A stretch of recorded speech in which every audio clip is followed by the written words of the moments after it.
If we look at the segments of the kidneys, then this isn't indicating the relationship they have with other organs. This is actually just indicating the various segments.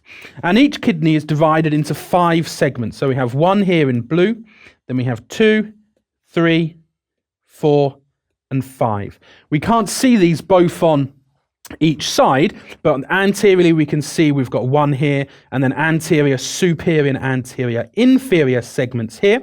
We can't see those on this one because this is more of a posterior view, and this posterior view lets us see the posterior segment, which is here. But both the superior and inferior segments are viewable on both this anterior and posterior view anterior here. And we can see an inferior segment here and here. So these 5 segments are important because each segment of the kidney is supplied by a specific segmental artery. And these are segmental end arteries, which means they don't have any anastomoses. Like the anastomoses we saw between the left gastric, right gastric, left gastromental, right gastromental, we don't have that here for the kidneys. We have these end arteries. So one branch of the renal artery will go and supply a specific segment, one of these 5 segments. So let's carry on looking at the kidney, and let's just have a brief little look at some external features. I appreciate this kidney has been sectioned so we can see into the hilum, but let's have a look at some of these external features. We can see we have a superior pole up here, and we have an inferior pole down here.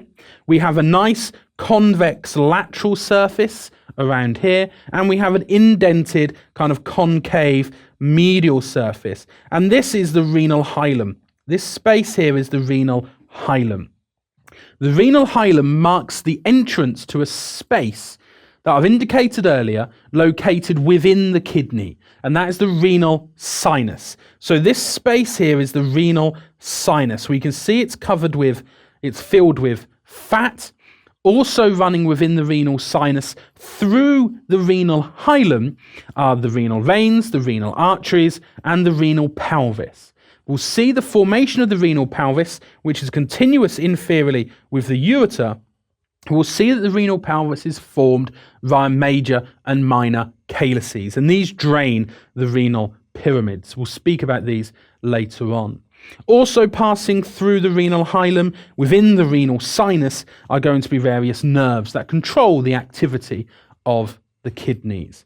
So make sure we're happy with the superior pole, inferior pole, a nice curved lateral convex surface, and an indented medial surface, which is the renal hilum.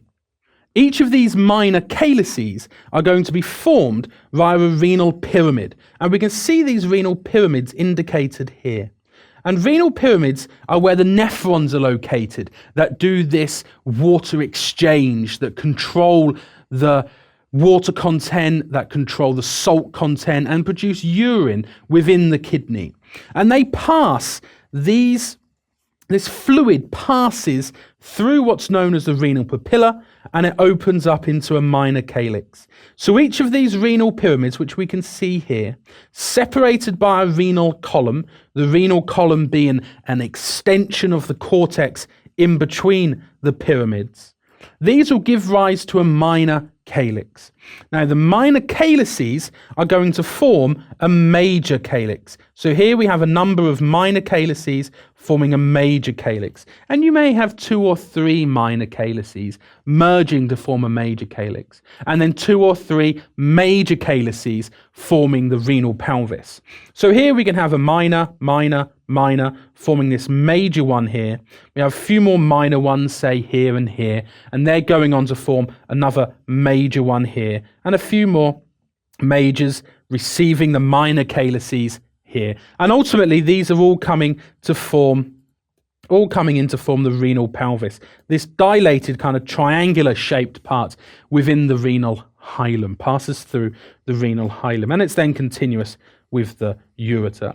We can see in this case that we have maybe a couple of renal pelvis. They kind of split, and we can also see we can have a kind of large renal pelvis here where it hasn't split and it's receiving those minor and major calyces.